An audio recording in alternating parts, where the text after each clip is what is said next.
दोस्तों हिंदी साहित्य से संबंधित जितने भी चैप्टर है उनसे संबंधित पिछली 3 क्लासों में जो स्टूडेंट नए हैं उनके लिए तो क्लास समझो, और जो पहले से ही साहित्य हिंदी को पढ़ चुके हैं उनके लिए टेस्ट या रिवीजन समझ सकते हो। तो उसमें हम कई महत्वपूर्ण प्रश्नों को पढ़ चुके हैं, और दोस्तों मैंने सभी प्रश्नों को सेलेक्टेड और इम्पोर्टेंट लिया है जो आपके एग्जाम के लिए इम्पोर्टेंट रह सकते हैं, और आप निश्चिंत रहे इनसे बाहर एग्जाम में कोई प्रश्न आपको नहीं मिलेगा।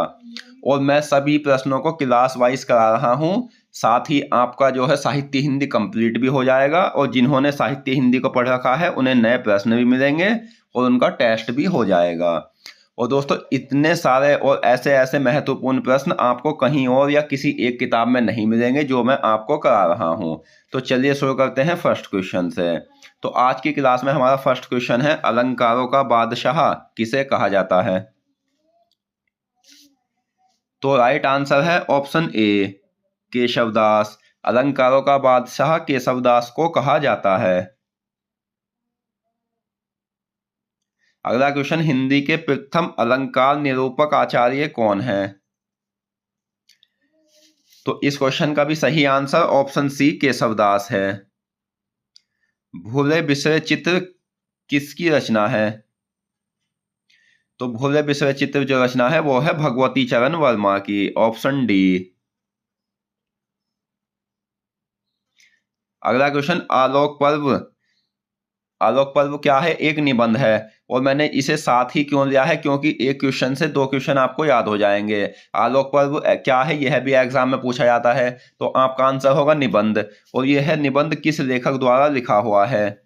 तो इस निबंध के जो लेखक है वो है ऑप्शन बी, हजारे प्रसाद द्विवेदी।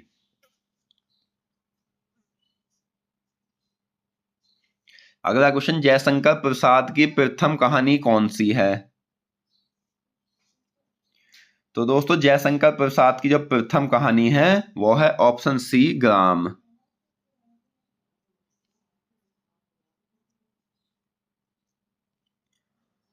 अब दोस्तों हिंदी साहित्य को जो है वो 4 कालों में बांटा गया है, और उसमें हम आदिकाल तो पिछली क्लासों में पढ़ चुके हैं। अब आता है दूसरा काल जिसे हम भक्ति काल के नाम से जानते हैं। भक्ति कालों को भी 2 काव्य धारा में बांटा गया है, निर्गुण काव्य धारा और सगुण काव्य धारा। और निर्गुण काव्य धारा को ज्ञानाश्रय शाखा और प्रेमाश्रय शाखा, जिसे ज्ञानाश्रय को संत काव्य, प्रेमाश्रय को सूफी काव्य कहा जाता है। सगुण काव्य धारा को रामाश्रय शाखा और कृष्णाश्रय शाखा में बांटा गया है। अब इनसे संबंधित जो क्वेश्चन बनते हैं वो हम पढ़ेंगे। नेक्स्ट, आधुनिक खोजों के अनुसार हिंदी की पहली मौलिक कहानी क्या है? तो दोस्तों आधुनिक खोजों के अनुसार हिंदी की पहली मौलिक कहानी है एक टोकरी भर मिट्टी। हिंदी की पहली कहानी लेखिका कौन है? इस क्वेश्चन का आंसर है बंग महिला, जिसे राजेंद्र बाला घोष भी कहा जाता है। अगला क्वेश्चन, भक्ति काल कुल कितनी धाराओं में बटा है? तो ये बटा है 2 धाराओं में, निर्गुण काव्य धारा और सगुण काव्य धारा में।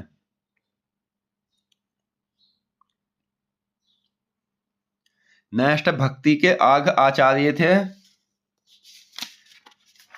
तो सही आंसर है ऑप्शन ए, रामानुज।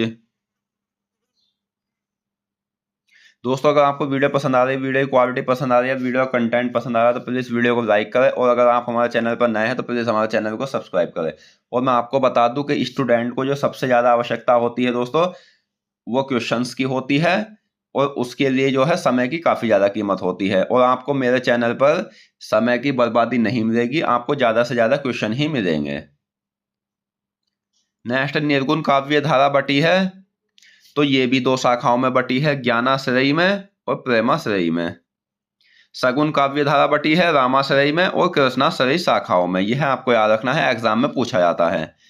किस कवि ने संस्कृत, मैथिली एवं अपभ्रंश में रचना की है? तो विद्यापति कवि ने संस्कृत, मैथिली और अपभ्रंश इन 3 भाषाओं में रचना की है। नेक्स्ट, वाल्मीकि रामायण का हिंदी भाषा में अनुवाद किसने किया है? तो दोस्तों रामायण को जो लिखा है वो वाल्मीकि ने लिखा है। पहला क्वेश्चन तो आपका ये बन जाता है। और रामायण जो है वो संस्कृत भाषा में है। और इसे जो हिंदी भाषा में अनुवाद किया है वो क्या है, विष्णुदास जी ने। विद्यापति के 14 ग्रंथों में से कौन सी रचना अभी तक प्रकाशित नहीं हुई है?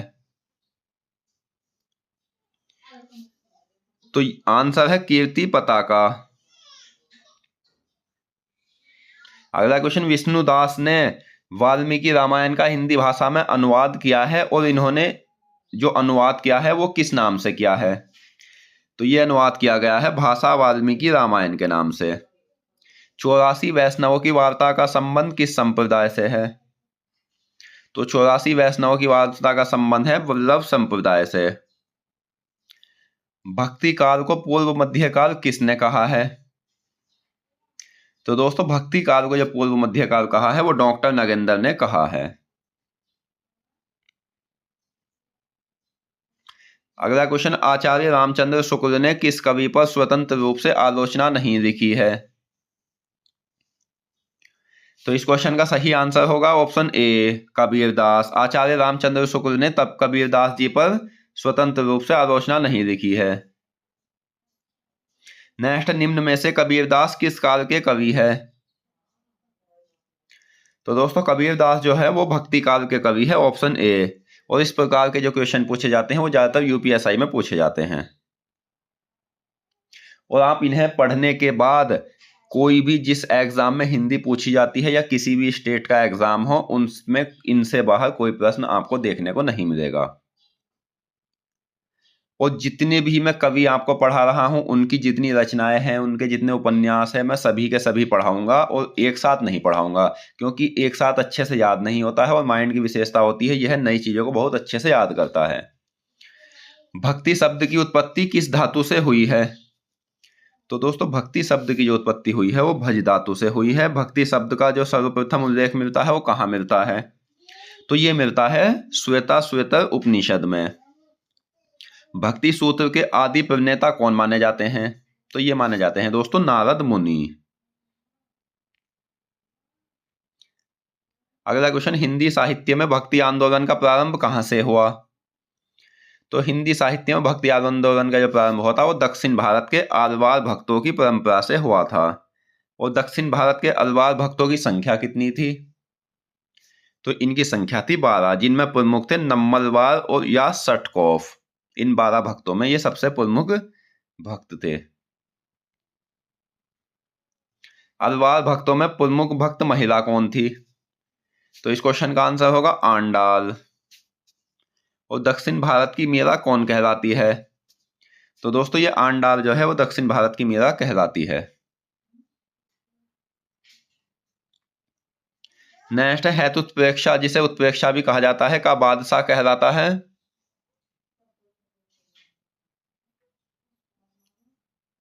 तो इस क्वेश्चन का सही आंसर है दोस्तों ऑप्शन सी, जायसी।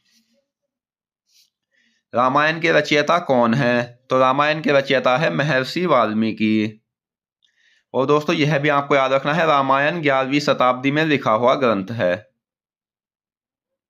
रामायण किस भाषा में लिखा हुआ ग्रंथ है? यह क्वेश्चन एग्जाम में पूछा हुआ है। तो यह है ऑप्शन बी, संस्कृत भाषा में।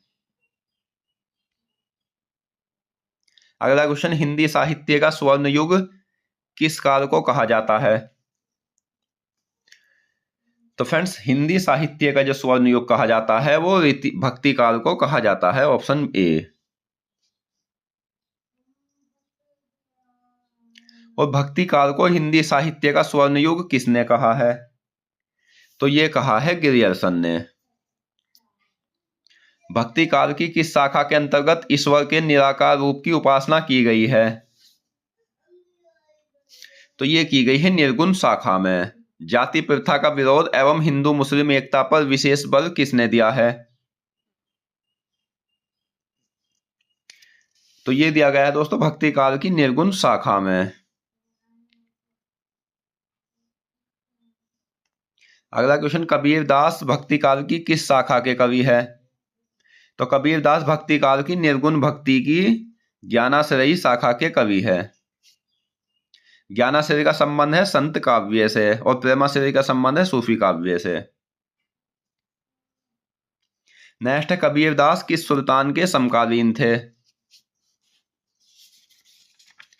तो दोस्तों कबीर दास जो थे वो सिकंदर लोदी के समकालीन थे, ऑप्शन ए। श्रृंगार एवं वात्सल्य रस का सम्राट कहा जाता है, तो ये कहा जाता है ऑप्शन ए सूरदास जी को।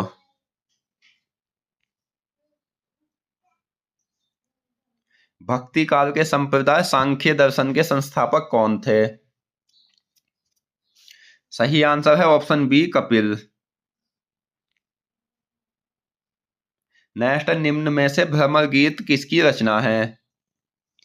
तो ये रचना है ऑप्शन ए सूरदास जी की।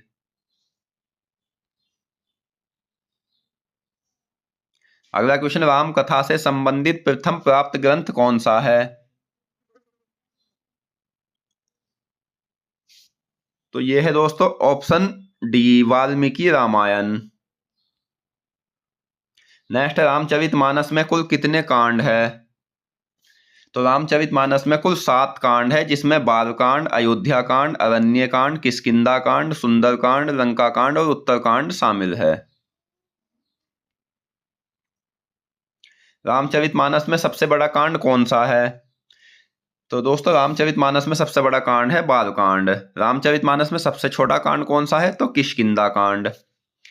और सबसे छोटा कांड जो किष्किंधा कांड है उसमें कितना समय लगा? तो इसमें लगा था 2 वर्ष 7 माह 26 दिन।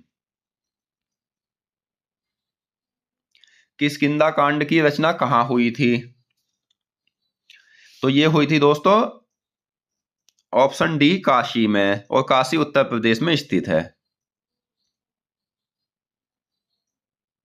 अगला क्वेश्चन, रचना की दृष्टि से केशवदास किस काल के कवि है? तो रचना की दृष्टि से केशवदास रीति काल के कवि है, ऑप्शन सी। और काल की दृष्टि से केशवदास किस काल के कवि हैं? तो काल की दृष्टि से है भक्ति काल के कवि, ऑप्शन ए। नेक्स्ट, छंदों का अजायब घर कहलाता है? तो छंदों का अजायब घर रामचंद्रिका कहलाता है। रामचंद्रिका को छंदों का अजायब घर किसने कहा? तो ये कहा था दोस्तों रामस्वरूप चतुर्वेदी ने।